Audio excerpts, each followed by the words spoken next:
Imagine traveling abroad, full of excitement, only to have your dream trip turn into a nightmare. That's exactly what happened to a young woman who became the target of blatant racism and abuse of power. Her only crime? The color of her skin and her foreign passport. What started as a routine interaction with police escalated into a shocking ordeal. Her passport ripped apart in front of her eyes, her dignity trampled by the very people meant to uphold the law. But what the officers didn't expect was the ripple effect this moment would have. As bystanders captured the incident on video, the footage sparked outrage, spreading like wildfire across social media. From furious posts to massive global backlash, people everywhere demanded justice. What happened next turned the tables on those officers in a way no one saw coming. Stay tuned to find out how this story unfolded. The woman who was traveling for a simple business trip never imagined she'd find herself in this situation.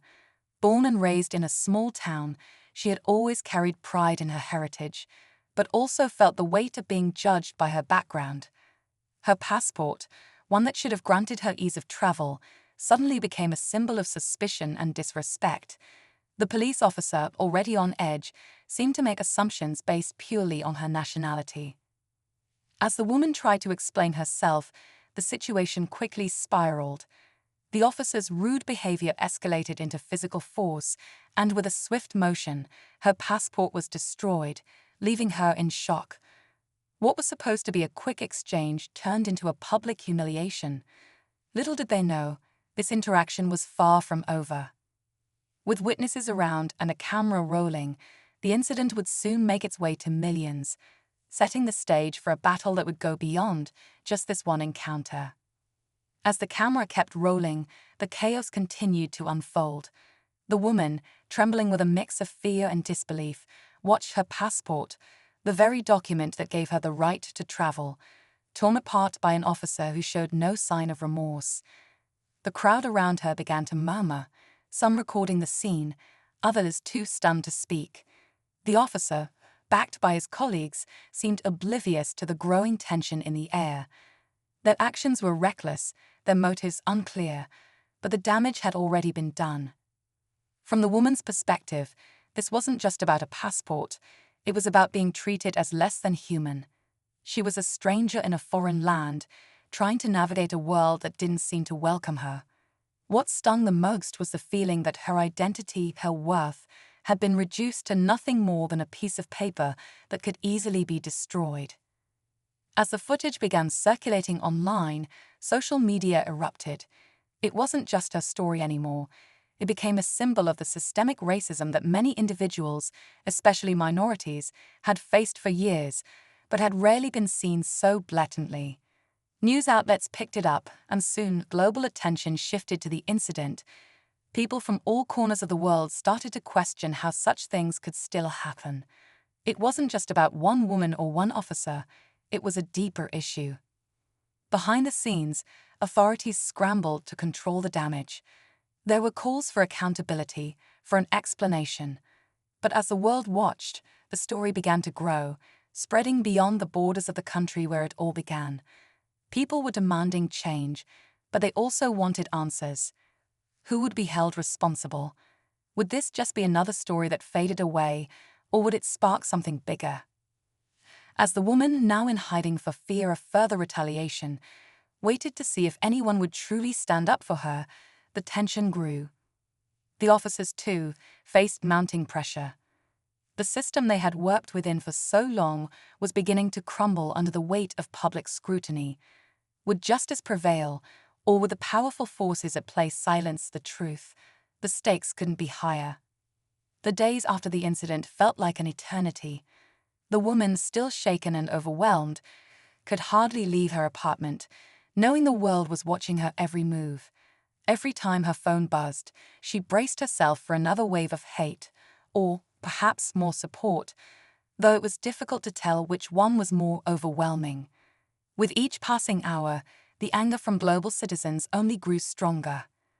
But there was a darker side to this growing movement too. A faction of people who seemed determined to defend the officers, claiming the woman had been in the wrong, or that the footage didn't tell the whole story. The debate raged across every platform. Meanwhile, the officers at the heart of the controversy began to feel the weight of their actions. The backlash was undeniable, and the walls were closing in. Their once unquestioned authority seemed fragile as whispers of corruption within the department started to surface. Rumors that they had acted under the orders of higher-ups only added fuel to the fire. Was this a case of racial profiling gone too far, or was there a much larger conspiracy at play? As the story reached a boiling point, protests erupted in the streets. Calls for accountability grew louder, and the authorities were backed into a corner. The pressure to make an official statement, to take action, became unbearable. Yet, behind the closed doors of government offices, discussions were far more calculated. Could they sweep this under the rug, or would they have to face the consequences? With the eyes of the world focused on this single event, no one could predict how it would end. The tension reached a tipping point. People demanded answers, and they wouldn't rest until they got them. But would those in power finally give the people what they wanted, or would they use their influence to silence the truth? The woman, determined not to let her story be forgotten, prepared for what was coming next. And as the officers began to feel the pressure, one question lingered. What was the cost of silence, and who would ultimately pay it? Just when it seemed like the authorities were cornered, another unexpected twist unfolded that would leave everyone reeling. A whistleblower, an anonymous source within the police department, leaked an explosive document to the media. It was a detailed report suggesting that the officers involved in the incident weren't acting alone. In fact, they were following a wider pattern of systemic racial profiling within their precinct, one that had been quietly ignored for years. The revelation sent shockwaves through the public, and the stakes skyrocketed. It wasn't just about one officer's misconduct anymore. It was a deeply rooted problem in law enforcement that had been allowed to fester unchecked. This new development threw the case into chaos. The woman's story, already a beacon for global outrage, now had an even more powerful and dangerous layer. The officers weren't just rogue individuals. They were part of a corrupt system that, until now, had been protected by its own ranks. Suddenly, there were questions no one had anticipated. How far did this corruption go? Could the entire police force be involved? And more chillingly, who could be trusted to bring the truth to light? With this new information spreading rapidly, the media frenzy reached new heights. The public demanded a full-scale investigation, and voices from around the world came together, calling for justice on an unprecedented scale. But as pressure mounted on the authorities, another disturbing revelation came to light. The whistleblower had gone missing. No one knew where they were, or if they would ever speak again. The woman, though still haunted by the trauma she had endured, realized that her fight had become something much bigger. She wasn't just advocating for herself anymore. She was now the face of a global movement for transparency, accountability, and change. But with the missing whistleblower and a corrupt system that seemed intent on protecting its own, the question on everyone's mind was who could stand against the system, and what price would they pay? The tension was thick, and the story was heading toward a breaking point. The days that followed felt like an unstoppable tidal wave. The pressure was too great for the authorities to ignore any longer. In a dramatic turn, the police department, under immense public scrutiny, was forced to announce an official investigation into the incident. With the media tracking every development, the pressure for the officers involved to be held accountable grew exponentially. Yet, just when it seemed the battle was won, a final twist hit like a thunderclap. The missing whistleblower was found, but not in the way anyone had hoped. Instead of appearing with a final statement, they were discovered in a remote location, their life hanging by a thread. The authorities had tried to bury the story, but they couldn't silence the truth forever. The woman, now more resolute than ever, stood at the front lines of the fight for justice, determined to see it through to the end.